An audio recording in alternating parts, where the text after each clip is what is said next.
마이크 테스트? 예, 여러분, 반갑습니다. 어반입니다. 오늘은요, 조금, 시시콜콜한 이야기를 한번 해보려고 합니다. 일본 문화에 대한 이야기가 될 수도 있고, 제 개인적으로 일본에 있는 문화 중에서 한국으로 하나만 가져온다면 전 이걸 좀 들고 오고 싶거든요. 그래서 그 부분에 대해서 이야기를 하려고 합니다. 많은 분들이 저한테 좀 이것저것 많이 물어보는데, 다시 코로나 풀려서 여행 나가면 어디 나가고 싶으세요? 라는 얘기를 제법 자주 물어보거든요. 근데 그때마다 제 대답은 한결같아요. 저는 일단 일본을 가고 싶습니다.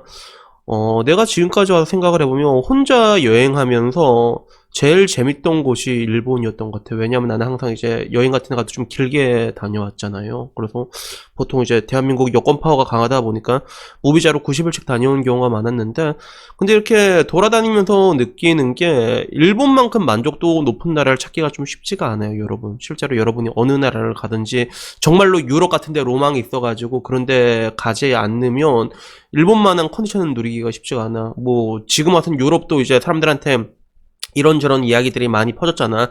가면 이제 좀 유럽도 이제 의외로 개차반인 경우가 되게 많거든. 근데 그런 것까지 다 고려했을 때 일본만큼 좀 만족도를 높게 누릴 수 있는 곳이 없는 것 같아. 내가 봤을 때는. 근데 여기서 하나 중요한 건 일본 여행은 여러분들이 잘 누리려면 일본어를 할 줄 알아야 됩니다. 뭐 나 같은 경우는 일본 야동을 통해 가지고 굉장히 이제 단련된 니혼고 조조 데스까라 그러니까 일본어 고수니까 뭐 특별히 상관은 없는데, 근데 일본에 가면 또 여러 가지 문화들이 있잖아요. 여러 가지 문화가 있는데 그 중에서 내가 뭐 한 가지만 한국으로 정말로 들고 싶어 오고 싶어 하는 문화가 있다면, 그거는 뭐 일단은 뭐 여러분들 다 이제 야동이라고 생각하겠 야동이라고 생각하겠지만, 야동 한국에서 나오면 되게 좋지, 그치? 근데 애초에 그건 이루어질 수 없는 꿈이란 걸 알고 있고, 현실적으로 일본에 있는 문화 중에서 한국으로 넘어올 수 있는 게 있다고 한다면, 저는 일단은 그 혼술 문화인 것 같아요. 혼술 문화. 혼자서 술 마시는 게 좀 되게 편합니다, 일본은.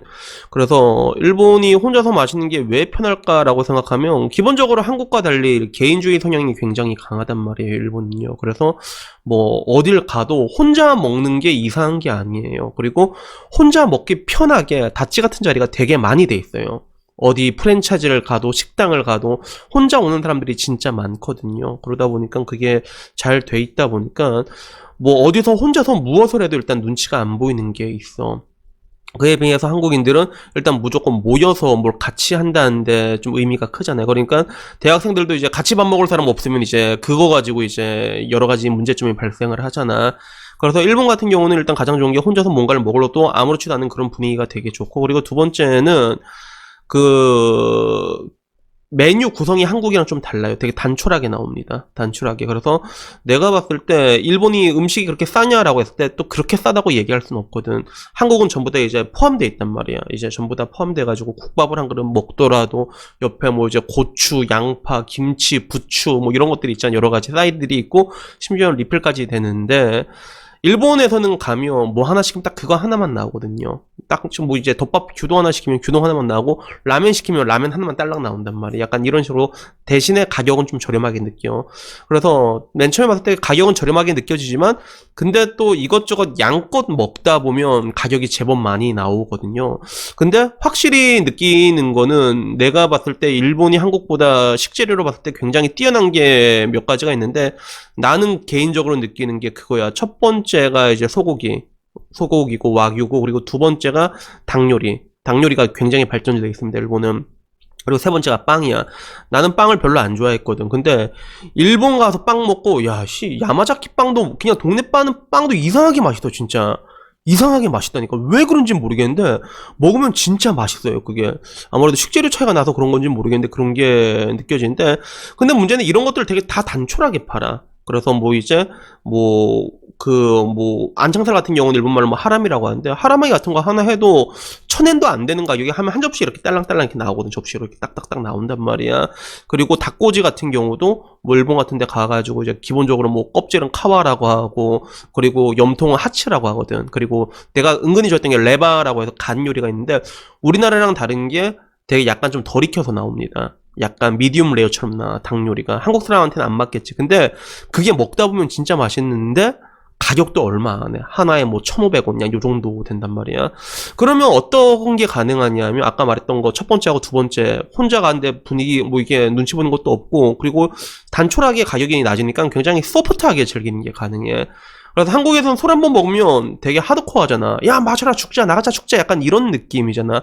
가도 뭐 안주 한 시켜도 이렇게 빡 시켜야 되고 약간 이런 느낌이라면, 일본은 가면 단촐하게 가가지고 꼬지 있잖아. 닭꼬지 그냥 뭐 이제 두 개 정도 시켜놓고, 두세 개 시켜놓고, 남아비를 한 잔 마시고 나와도 된다는 거야. 이게 진짜 좋아. 이게 진짜 좋다니까. 그래서 뭐 이게 가게 같은 데 가면 시그니처 메뉴들이 있잖아. 그러면 그것만 작게 먹어가지고 가게 투어도 오는데도 별로 이게 부담이 되지가 않아요. 뭐 대표 메뉴 있으면 그거 하나 먹고 맥주 하나 마시고 또 다른 가게 가고, 이런 것들이 되게 재밌어. 그리고 개인적으로는 내가 아무래도 외국인이라서 그런 걸지도 모르겠지만 옆에 얘기하면 굉장히 잘 받아줍니다. 외국인 버프 같은 것도 분명히 있는 것 같아. 그래서 그런 것들을 보면 일본 같은 데 보면 진짜 여자들 중에서도 혼술하러 온 사람들을 쉽게 볼 수 있거든. 한국에는 좀 상상이 되게 힘들잖아. 물론 한국 같은 경우는 혼술하면 막 개저씨 들어가지고 에이 아가씨 언제 왔어? 이래가지고 이렇게 이쁜 아가씨가 혼자 왔네? 막 이러면서 얘기해서 불편한 게 있지만, 일본 내에서는 여자 혼자서도 이렇게 뭐 먹는 거 내가 좀 되게 많이 봤어. 그래서 나도 혼자 먹으라는데 옆에 보면 또 혼자 먹으러 온 그 여자가 있더라. 셀러리맨 같은 여자가 혼자 먹고 있어. 그러면 이제 혼자 왔냐 그러면 자기도 혼자라고. 그럼 얘기하면 또 잘 받아줘. 되게 뭔가 좀 재밌다고 해야 되나? 그래서 이런 것들은 이제 일본 애니메이션 보면 옛날에 와카코와 소리라는 애니메이션이 있었거든. 그러면 와카코가 되게 힘든 그런 셀러리맨이란 말이야. 그 되게 힘들게 나오고 이제 집에 가다가 오늘 나에게 상을 주자 이래갖고 가서 먹는 것도 아니야. 그냥 니온슈 같은 거 하나 시키고, 그리고 니온슈에 뭐 이제 연어 같은 거 있잖아. 연어 스테이크 같은 거 하나 딱 시켜가지고 먹고 이제 푸슈 이러고 이제 돌아가는 그런 애니메이션들이 있거든. 그래서 이런 게 어떻게 보면 그런 뭔가 하나의 일본에서의 그런 하나의 삶의 애환 같아. 셀러리맨들의 삶의 애환 같은 느낌들이 분명히 있어요. 그래서 뭐 내가 좀 가장 이해하기 힘든 문화 중에 하나였지만, 일본에는 좀 큰 역들 같은 데 보면 서서 먹는 데도 되게 많아. 서서 먹는단 말이야. 우리 입장에서는 야, 돈을 내고 서서 먹어 이런데, 그 샐러리맨들 지나가다가 그냥 잠깐 들려가지고 간편하게 그냥 맥주 몇 잔 마시고 그리고 얘기하고 가고. 그러니까 이게 술자리를 우리나라보다 확실히 좀 즐긴다는 느낌이 강합니다. 되게 부드럽고 즐긴다는 느낌이잖아. 한국에서 한번 먹으면 존나 퍼킹 하드코어 하단 말이야. 그런 게 아니라 그냥 간단하게 먹고 안녕 빠이짜이찌 약간 이런 느낌이라는 거죠. 그래서 저는 이런 게 좀 이제 한국에 좀 필요하지 않나. 왜냐면 나도 혼술을 한 번씩 하긴 하거든. 하긴 하는데 좀 할 때마다 좀 부담스러운 분들이 있더라고. 그래서 뭐 예를 들어 뭐 가더라도 뭐 좀 뭐라고 해야 될까. 뭐 사실 뭐 이제 보통 가면 이제 저도 뭐 그런 뭔가 이제 그 이자카야 같은 데 가고 하는데 좀 부담스러울 때가 많아. 다치 자리도 많지가 않고 거기서 먹는데 약간 눈치도 보이고, 그리고 안주도 나 혼자 먹게 되게 많이 나오거든 그게. 그러니까 야, 이것 말고 차라리 이거를 좀 이렇게 적게 자르면 조금 더 편하게 와서 갈 수 있을 건데. 그리고 나 같은 사람들이 많아지면 또 이제 분위기 한국 사람들이 눈치 엄청 보잖아. 그러니까 그런 것들이 많아지면 좀 이제 좀 혼술 즐기고 싶은데 그런 사람들도 좀 많이 활성화 될 것 같은데, 그런 생각이 들더라고요. 그래서 혹시라도 사업 같은 거 구상하고 계시는 분이 있으면 제가 말한 이런 비즈니스 모델로 한번 개발을 해보세요. 제가 봤을 때는 나쁘지 않을 것 같거든. 그래가지고 오늘은 그냥 개인적으로 제가 생각을 했을 때 일본의 그런 소프트한 술 문화 있잖아요. 간단하게 그냥 돈 10,000원 들고 가서도 그냥 남아비로 한 잔에 꼬지 몇 개 먹고 나올 수 있는 이런 것들이 요즘 들어서 한 번씩 너무 그리워가지고 오늘 한번 이 이야기를 해봤습니다. 그래서 어떤간에 뭐 오늘 오랜만에 미지근한 얘기 했죠. 그래서 오늘의 미지근한 이야기는 여기까지고요. 다음엔 조금 더 재밌는 이야기로 찾아뵙도록 하겠습니다. 이상입니다. 감사합니다.